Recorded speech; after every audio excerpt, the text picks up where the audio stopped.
Hi, I'm Daniel Andrews, owner and creator of AndrewsFootball.com. Welcome to my top 10 Kansas City Chiefs of all time. Now, every Monday, I'm going to release a video starting today. So today is the 10th greatest Kansas City Chief of all time. Now, this is just my humble opinion, so let me know what you think.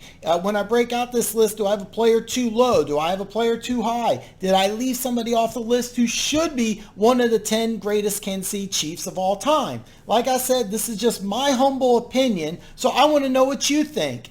Now, the 10th greatest Kansas City Chief of all time was a tough one because I could put literally a dozen different players right here. And I can make a reason why they should be the 10th greatest Kansas City Chief of all time. But the reason why I selected this particular player is because this player helped the Kansas City Chiefs win their only Super Bowl. And without this player, I don't think they even get to that Super Bowl because he had arguably the three biggest plays in all three games to get to and even win the Super Bowl.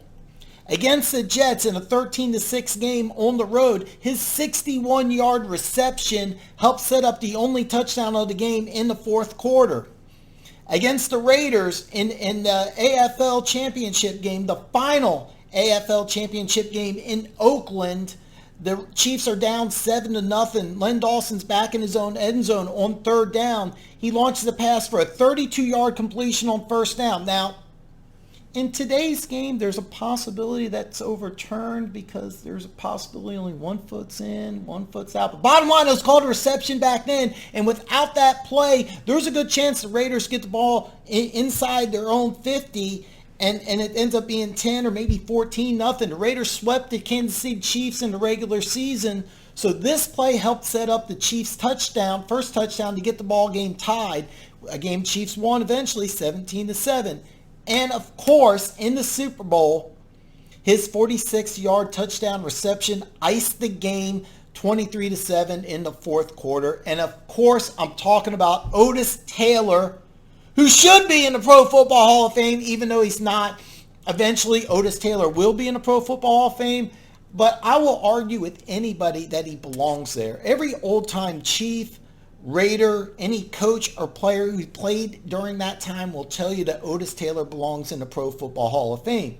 He's listed at 6'3", 215, which back then, that's a big receiver in today's game, but back then he was tight end size. He was enormous. And while his numbers pale into the numbers in today's game, he had two 1,000-yard receiving seasons in 14 games. That's still impressive. I mean, he did that twice. So, I mean, if you're looking at a number standpoint, no, he doesn't belong in the Pro Football Hall of Fame. But the impact he had on the game, he definitely does. So I'm going to argue that Otis Taylor should be in the Pro Football Hall of Fame.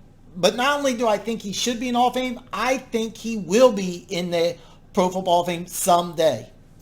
So here's the thing. Without Otis Taylor, I can argue that the Chiefs don't even get to Super Bowl number 4. So you tell me.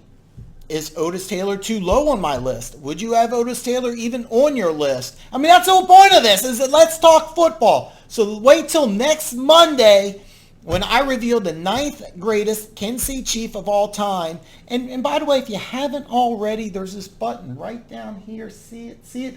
Bam! Hit that button. Become one of the greatest people on planet Earth. And I'll see you next Monday.